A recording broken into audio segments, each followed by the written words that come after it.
Hey guys, welcome to this exploration in hacking video. Now I know I've had other hacking videos on the website in the past, but I wanted to go ahead and do a new one because I've just learned something recently that I think is a really valuable tip for anyone out there doing hacking or relic sites, data or relic sites. So this is a good way to make ISK. Take an Astero, go out to nullsec. You can also do this in an interceptor. Is a possibility. It's an easy way to get safely out to where you're going, but it doesn't have the bonuses that the Astero would have. So I use the Astero. I'll show you the fit at the end of this video. But for now, what I want to teach you is something called the rule of sixes.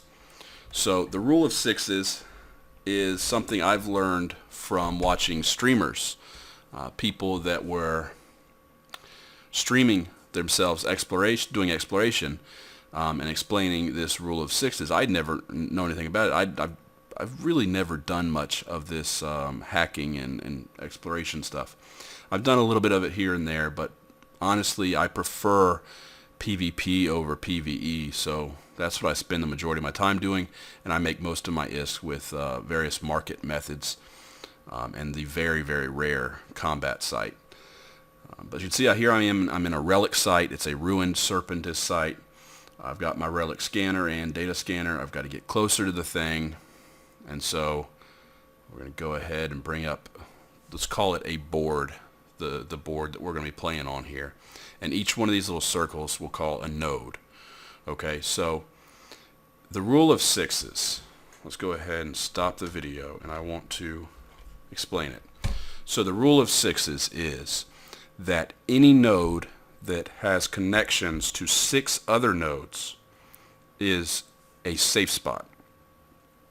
Should you ever find anything in a safe spot, then you are one jump away from the system core. So that's the rule. So what that means is this spot right here,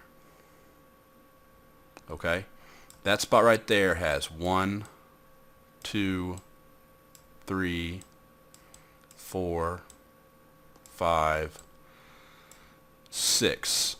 6 connections. Therefore, that is a safe spot. This is not, because it only has 5. There's no connection here.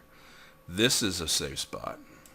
This is a safe spot. This is a safe spot. This is. This isn't. This is. This is. This is.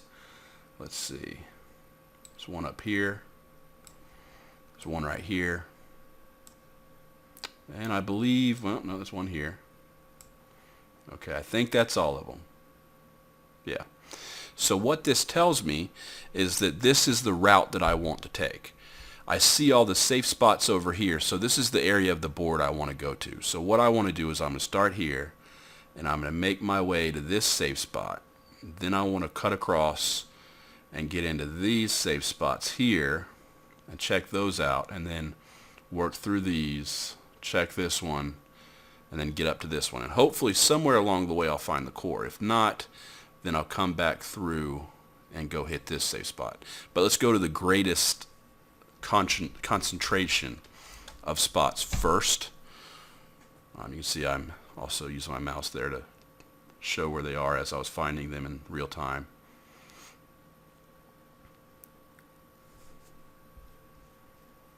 So let's go ahead and get this started.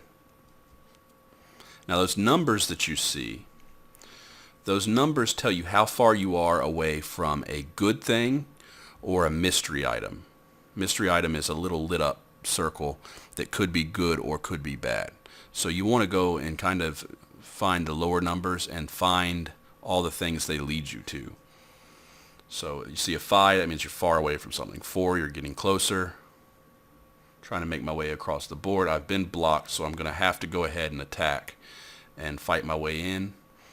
2, 2, so I'm not getting closer. I'm staying the same distance from whatever it is. 1, 2. I want to probably find what that one thing is. Okay, it's a shield. That's good. Shields protect you from 2 attacks. So there's a 1. That means there's something else here. Okay, that's a mystery item. 1. Okay, good. There's a kernel rot that increases your attack, or makes it more effective towards attacking something. A 3, working my way up to that top right safe spot. Okay, something there. I'm going to go ahead and fight through it because I want to get up into that spot. 1, 1. So I need to figure out what that is. Okay, there's a recursive vector. That's something that's going to help me increase my attack. I've still got 1 shield left. So I'm going to use this thing to help make sure I can kill the system core, because I was pretty low health at that point, and that helped me to be able to finish it before I died. You have 2 attempts, so had I failed I would have gotten another attempt. 15 million ISK in loot, that's pretty good. I already had a little bit of loot on board, but that was the loot that I had was, of it, the majority of the value was the probes and the nanite paste. So we've got another one here. Let's go ahead and mark. We'll just show you the safe spots. No, it looks like actually there is no safe spot. So when there are no safe spots, you just have to play it and just explore the board, basically explore all the different routes and use your numbers to lead you towards whatever, and just search out every number. So if you see a 1, find out what it is. So there's a 2, it's a 1, let's figure out what it is. It's a wrench. There's a 4. Okay. There's a 4. I'm not making any progress. Got to pick a direction. A 5. That's definitely not good. Okay, that's a firewall. Leave that alone. 1. Okay, found it. 2. Restoration node. Now you've got to attack the restoration node. So go ahead and use your wrench. You always got to attack the restoration nodes. If you leave them up, then they're going to make everything else too strong to fight. There's a system core. Let's just blow through it real quick. Open it up, and another 5 mil almost. Nice. So move on. I'm going to fast forward the video a little bit so I can show you the second principle of the rule of 6's. So is this it? I don't think so. It might be. No, this is not it. Okay, so I found that one.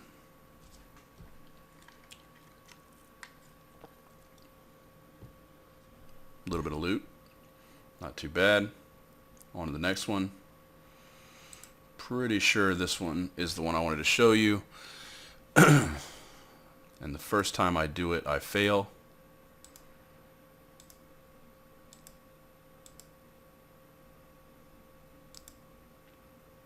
Just going to keep fast forwarding here.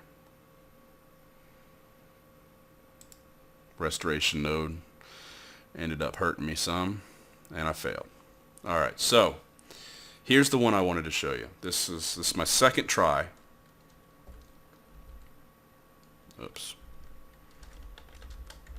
Alright, so our safe spots here, here, not there, here, here, here, here, here, here. And I believe that's it, right? So those are all safe spots, not that one. Alright, so what I want to do, what that tells me is that based on that, I want to make my route somehow to get over in this area. Okay? So that's what we're going to do. We're going to start moving in that area, moving towards that area. Because usually around the safe spots is where you're going to find the core, right? And even if you don't, you're going to clear a lot of the board and narrow it down quite a bit by clearing that area. So I found something there. Rather than fight through that firewall, let's try to go back around the backside, and maybe I can pull that off. A lot of 5s, that's not good.